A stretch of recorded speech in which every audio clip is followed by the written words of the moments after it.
ไปทางเลิศเจ้าไปเบิ่งควายอ่ะไปเบิ่งควายควายพัววิทย์อยู่บ่นี้เฮ็ดสบายดีแม่บ้านสวนบ้านชวนไม่เบะปานใดเลยไปปานใดเลยคกน้อยเบะกับหน้าไม่เบะไหนมะนาวไหมมะนาวคือโอ้เจ้ามีญาติพี่เนาะพอดีคอยลูกด้วยซะลูกคอยเจอให้ลูกคอยนี่ให้คอยเฮ็ดให้ไผให้มันให้ไผให้มันโอ้ธรรมศาสตร์ผู้ลงไปนี่จะมีโหยหนึ่ง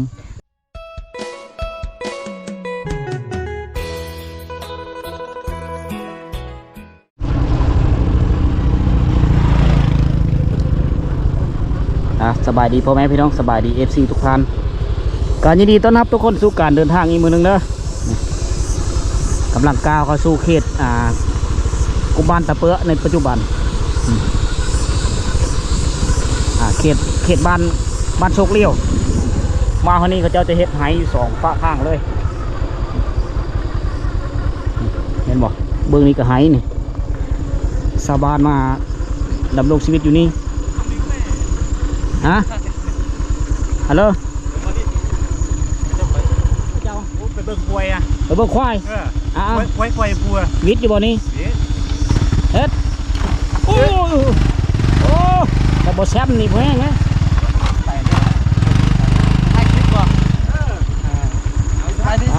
สบายดีเข้ามันงามเล่นได้ก่อนสิแวะเถียงหน้าน้อยนี่ว้าตัวธรรมศาสตร์แถวนี้ปีนี้ค่อยมาครั้งแรกตั้งแต่ช่วงฤดูฝนแล้วค่อยไปมาโคงเขตนี่มาเห็นแล้วก็เห็นวิถีชาวบ้านเขาจะมาเฮ็ดไหนี่มาอยู่พี่เลยได้นี่มานอนในพี่เลยห่างจากบ้านกับประมาณ10 ปลายกิโลผู้ที่ผู้ก็สูงมาสูงมีตะปาดงพงไผ่ตัวไม่ได้เฮ็ดโหไหเลยแถวนี้นี่มานอนในพี่ได้ไปเอาสิไปบ่ตกเป็นเฮือนก่อนเลยเฮ็ดโหไว้นี่เด็กกระปุมามีเชื่อแล้วอันนี้จะเป็นต้นมะเดื่อยนี่ข้าวกำลังเทาะโฮ่งแถวนี้ข้าวกำลังถือผ้าตัวเถียงหายคาซิกโอ้ยธรรมศาสตร์หาเบิ่งไม่ได้แล้วแบบนี้อาหารนี่ยังไม่อาหารบ้างนี่เด้ออันนี้ก็ส้มพอดีนี่โอ้นี่อาเกลนี่อันนี้คือพักนั่งคูนี่เขาเจ้าปูอยู่แถวไฮนี่ปลาลายเท่นี่พอได้กินได้ไหมเนาะพอได้กินไปโซนเนาะว้าตัวผูกเคียงตาฟืนตาไฟจะโดยสบายดีแม่บ้านสวนบ้านชวนไม่เบะปานใดเลยไปปานใดเลยคกน้อยเบะกับหน้าไม่เบะไหนมะนาวไหมมะนาวคือโอ้เจ้ามีญาติพี่เนาะยานหยังน่ะเอาขึ้นไว้ก็เด้อว้าตัวจ้าโดยไว้แกเจอโอนไม่จ้ามาเห็นแล้วก็หาน้ำหาข้าวให้กินรถได้เข้าทางน้ำครบสุดยังว่าลาวนี่อันนี้นี่โคกเจ้างามเนาะชื่อเอานี่ลูกหลานชื่อเนาะลูกคอยชื่อว้าตัวอันนี้เป็นอุปกรณ์ราคาเท่าไหร่เด้นี่คักอะไรนี่50,000เจ้าชื่อเลยชื่อชิโปนตับแจ้วเนาะคักเนาะเอาเสื้อถงก็ถือไปหน้าสบายนี่อ๋อไม่เบะประจำปะไงประจำปะไหนอยู่ปะแหละวินบ้านใหม่จะอยู่บ้านใหม่ผาบังบุญมาทางไฮอยู่พี่ยางมาบ่ลือแนวเลยยางมาแต่บ้านใหม่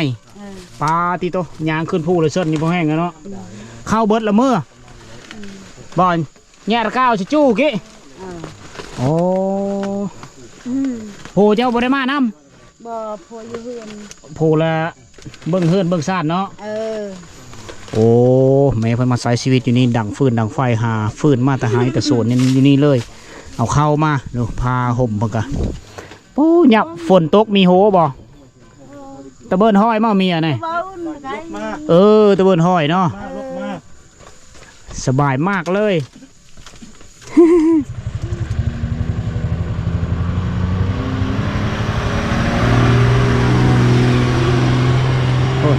ถังเหล็กนึงขึ้นรถได้หัน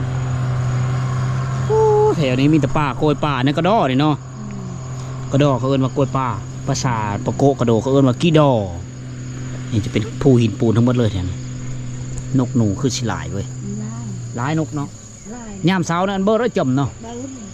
กี่สไลด์เนากี่สไลด์วินให้ โอ้สไลวินได้ อ๋อสไลด์บ้านไม้คือกันเนาะ บ้านไม้คือกันหมด อยู่พุ่นเด้ อยู่พุ่นกับบ้านไม้คือกัน บ้านไม้เบิดเถอะขอบเขตนี่เนาะเออ เขตบ้านไม้นี่ ยังเป็นเขตแดนบ้านไม้อยู่นี่เนาะ เออ อ๋อบ่ทันฮอดเขตบ้านโชคเลี้ยวเป็น ยัง ยังบ่ทันฮอดเด็กเพิ่นกาเบยาไว้แล้วพุ โตนี่จัก มีมาโทมีเบยามีมะ จักโตกไว้ เราเอาไว้มัด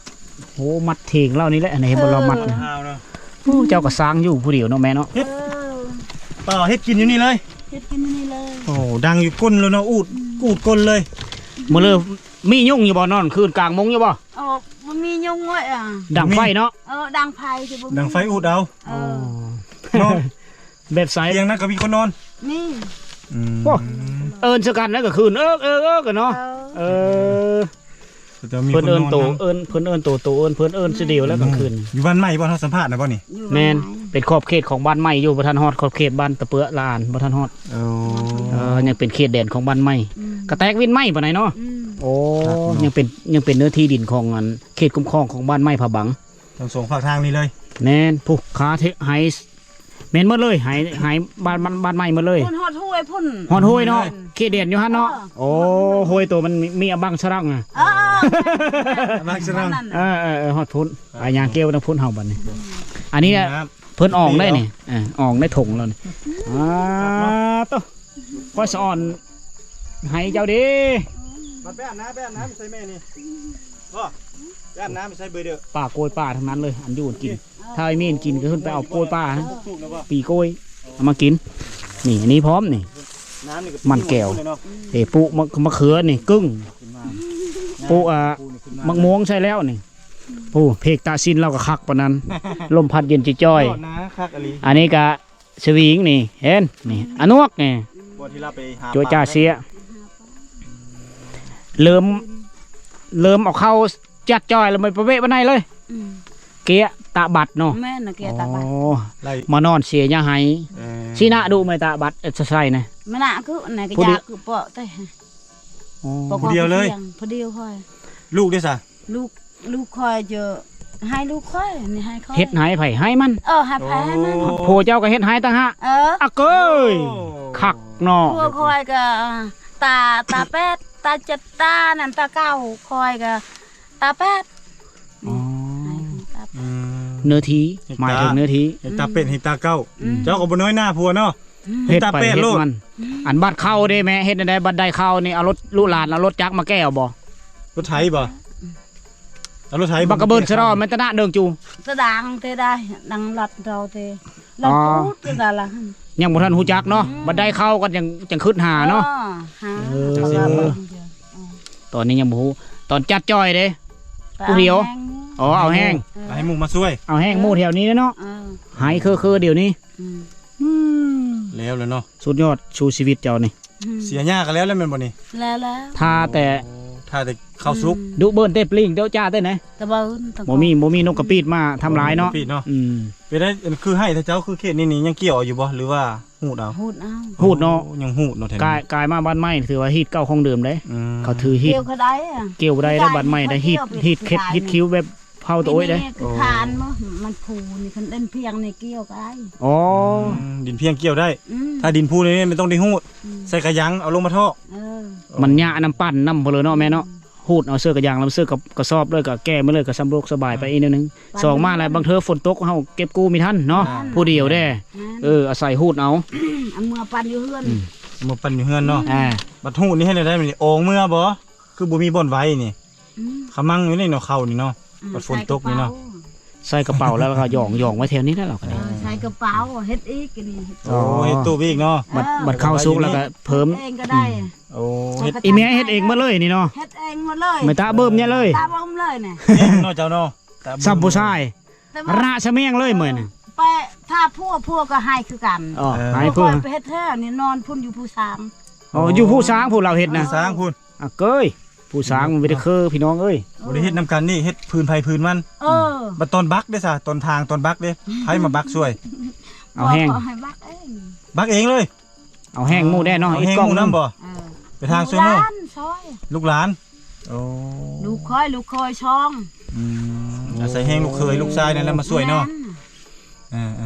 ถือว่าเก่งเด้อพี่น้องเด้อ คอยผู้นึงอยู่น้ำคอยอยู่เฮือน โอ้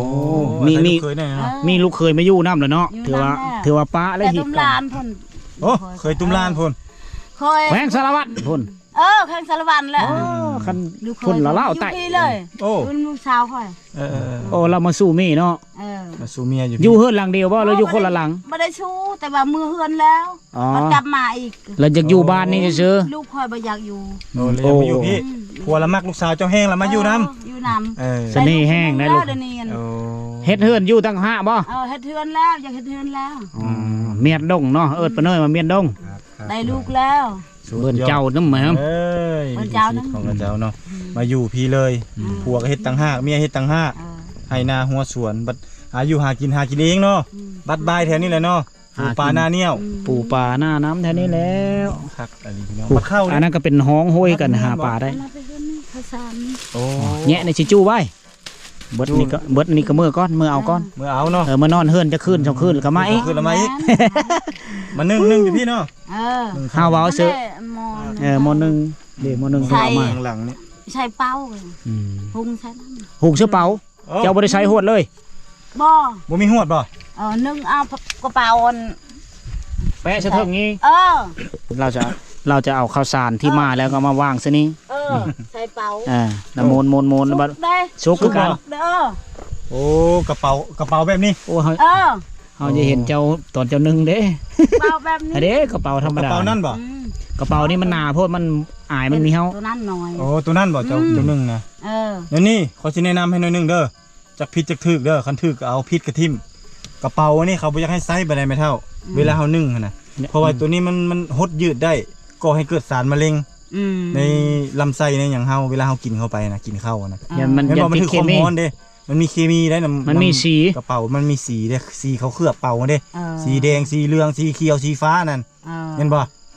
มันถือความร้อนแล้วมันหดแล้วมันติดอยู่ในข้าวนั้น แล้วเฮาพอไปกินข้าวนั้นแล้วมันสิไปเกาะตามลำไส้ก่อให้เกิดสารมะเร็งถ้าเจ้าเป็นไปได้เนี่ยอยากให้เจ้าไปหาหน่อไม้หากระบังไม้อย่างก็ได้เดี๋ยวเจ้ามาสานเอามาสานให้เป็นหวดเอาเด้อได้ไหมเด้ออันนี้แม่น ก็เต็ดพญาติละพี่ อันตรายได้ตัวนี้ได้เพราะว่ามันเป็นสารเคมี ให้ตะดังเสือตาโห้ยครับ แม่น แปลภาษาบรูเพิ่นฟังก่อน เป็นพร้อมเลยอันนั้นคือแนะนำเพิ่น ใจ อันนี้ในหมักแตง เอาแก้นเก เอามาปลูกนี่แหละเนาะปลูกบ่เมิดกับป้าไว้อยู่นี่ แม่น เดี๋ยวส้มธรรมชาติจังหน่อยก่อนเฮ้ย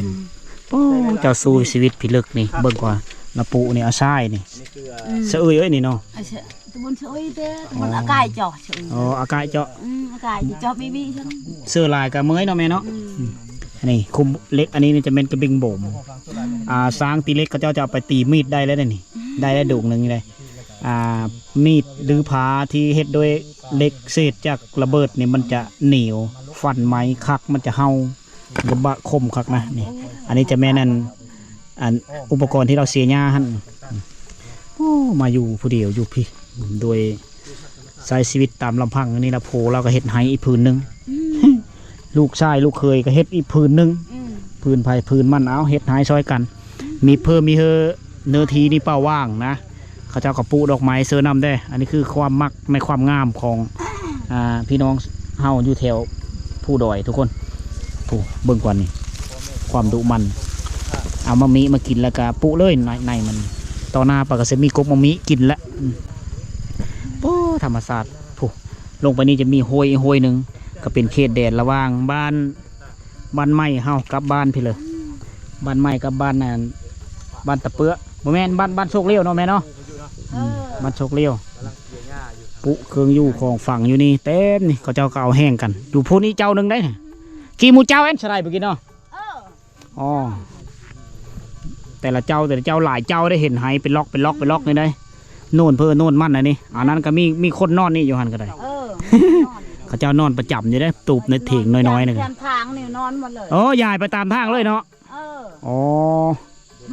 เอาหมูมีบนตีเลยเดี๋ยวเราปลูกไว้หลายส้มพอดีนี่เสื้อน้อยก็ส้มพอดีเสื้อลายก็พอดีนี่ส้มมันนี่ ชุมวันนี้เนาะ เออ พอดีเนาะ เป๊ะเนี่ยเลยเจาะเบะละเป๊ะเปาะเจาะซื่อละเป๊ะ บ่บ่แซ่บเด้อ บ่แซ่บเนาะเจ้าบ่มักกินเนาะ บ่มากินพวก อ๋อปลูกไว้ให้ลูกให้หลานกิน ไว้ลูกหลาน ต้มใส่แกงใส่บกใส่ลาบก็ได้หมดเนาะโอ้จะปลูกต้นในวิกนำบ่นี่นี่คือเห็นปลูกวิกนี่ปลูกมาเลยบ่ปลูกทั่วให้เลย อ๋อ ครับของโครงการมาบ่ อืม กันแล้วแม่นว่า อืม ยังหาขี้หอดนิดหน่อยนึง แม่น อันนี้คือความห่วงใยขี้หอดคิดถึงลูกเต้าที่ไปสร้างครอบสร้างครัวเนาะอยู่บ้านเพิ่นเมืองเพิ่นเนาะก็เลย แล้ว ว่า ลูกสาวแต่งงานแล้วเมื่อเฮิรนโพอยู่บ้านคำศรีเมืองพีน แม่น จะปีแล้วไปอยู่พุ่นนะ 2 ปีนี่แหละ 2 ปี ได้หลานผู้หนึงแล้ว อืม อืมโอ้ ลูกมันลูกผู้หญิง ลูกเขยเจ้าก็มาลิ้นไก่เนาะ แสดงว่าลูกสาวเจ้าก็งามบ่ธรรมดาเนาะโอ้แล้วเนาะ โอ้ ผู้บ่าวงามแม่ เนาะ ให้ดี งามไปลูกข่อยเด้ งามทุกคนเลยเห็นบ่ งามคือคนลาวเด้ โอ้ โอ้กระสันลูกเขย คันจะเบิ่งนี่ เมืองตุ้มล้านก็บ่มาสู้เอาแล้ว อ้าว เออ มาชูพี่แหละเมืองตุ้มล้าน นั่นเห็นบ่ ยังเหลืออยู่บ่ยังมีอยู่บ่ ย่างผู้หนึ เอิ้นกระโม ยัง นะ ผู้หนึงบ่ อืม ยังผู้หนึงบอกกระมุนนะ ย่างผู้หนึง โอ้ยังมีลูกสาวอยู่ผู้ห ยั นึ ง ง มีลูกสาวผู้หนึง อายุ12 ปี โอ้ โอ้ยตาย เป็นแล้ว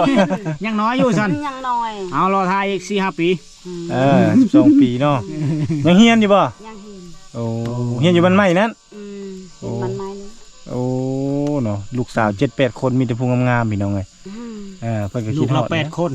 8คนเนาะ ยังแต่แม่ห้างนั่นแหละยัง ฮะมีแม่หางอีกโอ้ แม่ห้างลูก3 ปั๊บเลยแหละนะไอ้สิหอมมากปั๊บหมักซิบเลย อืม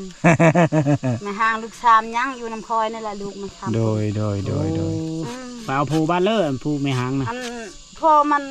คุมคืนแม่ก็มาอยู่บ้านเฮานี่แหละ นาน เอาแล้ว บัดนี้เข้าคุกรวย เขาคุกอีก เข้าคุกบัดนี้กลับมาบัดออกไปคุกกันลูกคอยบยากอีกบัดนี้ บ่เอาเนาะ นิสัยบ่ดีป้าเลยแม่นความ นิสัยบ่ดี แม่น ค แห อย ละ บัดบยากอีกบัดนี้ แม่นความ ก็เป็นไม่หางเลย เป็นมาหาง เอาไหมเนาะเอาไหม เอามาอยู่นำดูภายประมาณกัน โอเคนั่นแหละ วิถีชีวิตวันนี้ได้มาตามติดวิถีชีวิตของแม่เฒ่าคนหนึ่งเราอยู่บ้านไม้นี่ผาบังก็มาเฮ็ดไหอยู่พี่และอยู่จอมพูพี่ทุกคน อยู่ป่าอยู่ดงระหว่างพูและเส้นเส้นทางลัดไปเสือเขตกุมบันผาบังทุกคนเลยก็อยู่ผู้เดียวก็มีผู้เดียวไปเลยเพราะว่ามีเพลงไหหมู่โคอยู่แถวนี้แหละอยู่คือกันเอิญชื่อกันได้เงินอยู่นะก็เป็นบ้านหลังที่2ของเขาเจ้าเลยหลังจากทางไหแล้ว ลงมือยอดเขาลงดินแล้วก็มานอนประจำอยู่ที่เพื่อเฮอทงทันเวลาทุกคนโดยเฉพาะคือการเสียหญ้าไห้ในสูงที่เขายังน้อยๆนะเราต้องได้เสียให้มันไวแต่ก็นอนประจำอยู่ที่เลยมือเลิกเข้าสารมดแล้วก็ย่างมือพอได้ประมาณ10 ปลายกิโลทุกคน10 ปลายลักย่างมือนอนเฮิรนประมาณ3-4 มื้อแล้วก็กลับมาอีกคือเก่าเพราะว่าอยู่ในไห้นี่มันมีหลายสิ่งหลายอย่างสำคัญในดีกับแมนคือต้นข้าวที่กำลังม่านกำลังสิเทาะโหงนะต่อหน้าไปเดินหน้าไปนี่มีฮอดเดินดอกนี่ประมาณ2 ทิศนี่ก็เข้านี่ก็เริ่มเป็นมะเป็นสุกเหลืองละเขาเจ้าก็เก็บเกี่ยวแต่ว่าอยู่นี่เพิ่นยังหูดเอาอยู่ทุกคนถ้าว่าเป็นนั้นเนื้อทีที่เพลงเขาเจ้าจะเกี่ยวเอานะคือวิดีโอก่อนที่เฮาพาทุกคนไปตามติดอยู่บ้านผาบังนะอันนี้ก็เป็นเรื่องเล่าในการเดินทางทุกคนเลยวันนี้บ้านสิหอมกะสิโจคลิปเท่านี้ทุกคนเป็นวิดีโอในการเดินทางพาทุกคนพาเที่ยวชมธรรมชาติที่นี้แหละสิไปเดินทางกับบ้านตุกก่อนไปปุ๊บ้านโชคเลี้ยวเป้าหมายต่อไปติดตามการเดินทาง